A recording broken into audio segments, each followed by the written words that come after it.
కోనసీమలోని లంక గ్రామాల ప్రజలు గోదావరిని చూసి వణికిపోతున్నారు. మహోగ్ర రూపంలో వస్తున్న వరదలకు నదిలో కలిసిపోతున్న పచ్చని పొలాలు చూసి కుమిలిపోతున్నారు రైతులు. ఈ ఏడాది ఏకంగా 4 సార్లు గోదావరి జిల్లాలను వరద ముంచెత్తింది. ఏటా వస్తున్న వరదలకు లంక గ్రామాల్లోని వందలాది ఎకరాలు నదీ గర్భంలో మునిగిపోతున్నాయి. నదీ తీరం కోత రైతుకు గుండె కోతలా మారుతోంది. ప్రభుత్వం రంగంలోకి దిగకపోతే కొద్ది కాలంలోనే ఓ గ్రామం గోదాట్లో కలిసిపోయే పరిస్థితి ఏర్పడింది. గోదావరి కోతపై సాక్షి టీవీ ప్రత్యేక కథనం. తన స్పర్శతో బీడు నేలని సైతం బంగారు భూములుగా మార్చే దక్షిణ గంగ వరదల సమయంలో మహోగ్ర రూపంతో ప్రజల్ని వణికిస్తోంది. కోనసీమలో ప్రవేశించే ముందే గౌతమి, వశిష్ట, వైనతేయ పాయలుగా విడిపోయే అఖండ గోదావరి ఉభయ గోదావరి జిల్లాల్లో 10 లక్షల ఎకరాల్లో బంగారాన్ని పండిస్తోంది. ఏటా లక్షల టన్నుల ధాన్యాన్ని రాష్ట్రానికి అందిస్తూ రాష్ట్రానికి ధాన్యాగారంగా నిలుస్తోంది. ప్రజలకింత మేలు చేస్తున్న గోదావరి వరద సమయంలో మాత్రం మహోగ్ర రూపం దాల్చుతోంది. ఎగువ నుంచి ఉరుకులు పరుగులతో వచ్చే గోదావరి నీరు తీర ప్రాంతంలో ఉన్న సాగు భూములను ఛిద్రం చేస్తోంది.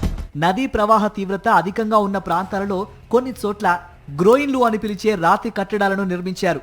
ఆ ప్రాంతాల్లో తీరానికి రక్షణ లభించినా లంక గ్రామాల పరిధిలో అనేక చోట్ల ఇప్పటికీ తీర ప్రాంత కోత తీవ్రంగానే ఉంది.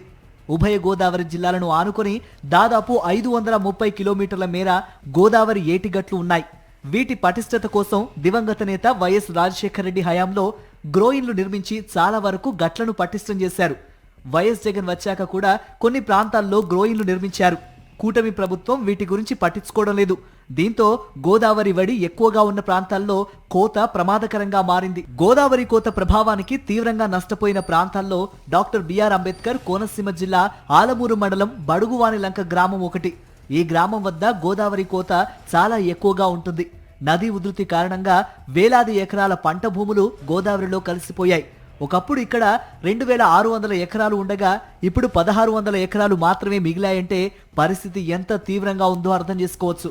గతంలో ఈ ప్రాంత పరిస్థితిని ప్రజాప్రతినిధులు అప్పటి ముఖ్యమంత్రి వైఎస్ఆర్ కు వివరించడంతో ఈ ప్రాంతంలో కోతను అరికట్టడానికి గ్రోయిన్లు ఏర్పాటయ్యాయి. ఎగువ ప్రాంతంలో ఏర్పాటు చేసిన గ్రోయిన్లతో కొన్నాళ్లు పరిస్థితి బాగానే ఉన్నా మిగిలిన ప్రాంతాల్లో కోత మొదలైంది. కేవలం దశాబ్ద కాలంలో 1000 ఎకరాల సాగు భూములు నష్టపోయామని స్థానికులు చెబుతున్నారు. వైఎస్ జగన్ సీఎంగా ఉన్నప్పుడు రిలయన్స్ సంస్థ అందించిన 42 కోట్ల సిఎస్ఆర్ నిధులతో 1.5 కిలోమీటర్ల మేర రిటైనింగ్ వాల్ నిర్మించారు. కొన్నేళ్లు బాగానే ఉన్న ఈ ఏడాది గోదావరికి ఏకధాటిగా వచ్చిన వరద రివిట్మెంట్ లేని ప్రాంతాన్ని ఛిద్రం చేసింది. దీంతో వందలాది ఎకరాల కూరగాయలు, కొబ్బరి, అరటి తోటలు, సాగు భూమి గోదావరి గర్భంలో కలిసిపోయాయి. పరిస్థితి ఇలానే కొనసాగితే బడుగువాని లంక గ్రామమే ఉండదని స్థానికులు ఆందోళన వ్యక్తం చేస్తున్నారు.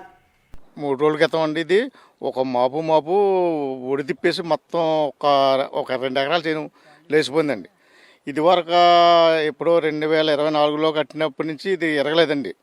ఇప్పుడు మళ్ళీ నిరుడు 2 సంవత్సరాలు అయింది పైన కట్టాక ఆ ఒడి దీని మీద పడిపోయి విపరీతంగా సుడి కింద లాగేసిందండి. ఒక్క మాపు 2 ఎకరాలు చేను చామంతి, గులాబీ, దొండపాదులు, బొంబాసి, అరటి తోటలో ఇవన్నీ ఇరిగిపోయినాయండి. ఉధృత ఎక్కువయ్యి గోదావరి పొంగటం వల్ల ఒక్క నైట్కి 2 ఎకరాలు సుమారు గోదావరిలో కలిసిపోయిందండి. గోదావరి నది ప్రవాహం అయిపోయింది.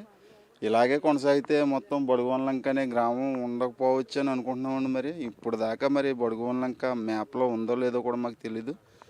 ఇప్పుడైతే మాత్రం మ్యాప్లో లేకుండానే పోతుంది. కొంచెం ఇది చూసి పట్టించుకోవాలని కోరుకుంటున్నామండి. గురవడం వల్ల ఇదిగోండి కాలీఫ్లవర్, క్యాబేజీ, అరటి తోట, పూల తోటలు మేము ఎక్కువ పూలు పండిస్తామండి. బొడుగోళ్ళ లంక నుంచి కడుపు లంక ఎక్కువ పూలు మేము పండించి తీసుకెళ్తాం. ఇప్పుడు ఇది కానిపోయిందంటే మాకు ఆధారం ఇదేనండి. మా బొడుగోళ్ళ లంక మా రైతులు ఏం చేయాలో దిక్కుదోన స్థితి అండి. ఇప్పుడు ఇది కానిపోయిందంటే బొడుగోళ్ళ లంక ఊరే ఉండదండి. ఇలాగ కానీ ఇరిచేయిందంటే ఇది సంవత్సరం కానీ మే నెలలో కట్టబోతే మొత్తం బొడుగోళ్ళ లంక ఊరే ఉండదండి. ₹1 కోటి ఖర్చు పెడితే మా ఊరి సమస్య తీరుతుందని చెబుతున్నారు అక్కడి రైతులు. ఇప్పటికే 1000 ఎకరాలు నదిలో కలిసింది. వచ్చే వేసవి నాటికి గ్రోయిన్లు కట్టకపోతే ఊరు మొత్తం నదిలో కలిసిపోతుందని ఆవేదన చెందుతున్నారు. ఈ రాజశేఖర రెడ్డి గారు కట్టింది, ఇక్కడ జగన్మోహన్ రెడ్డి గారు గవర్నమెంట్లో కట్టిన దానికి మధ్యన చిన్న పాయింట్ సుమారుగా ఒక 2 ఎకరాల బార్లో ఇలాగ 2 ఎకరాలు కొట్టుకోవడం జరుగుతుందండి.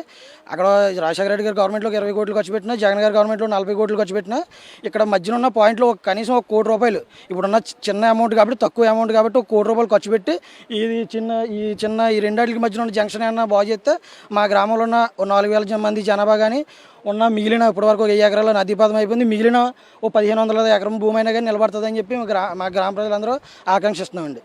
గోదావరి లంక గ్రామాల్లోని వేలాది ఎకరాల్లో కూరగాయలు, అరటి, పండ్ల తోటలు, పూల తోటలు విస్తారంగా ఉన్నాయి. వరద ప్రభావంతో తమకు దిక్కుతోచకుండా ఉందని, వెంటనే ప్రభుత్వం గోదావరి కోతను నివారించడానికి ఏటిగట్లను పటిష్టం చేయాలని కోరుతున్నారు.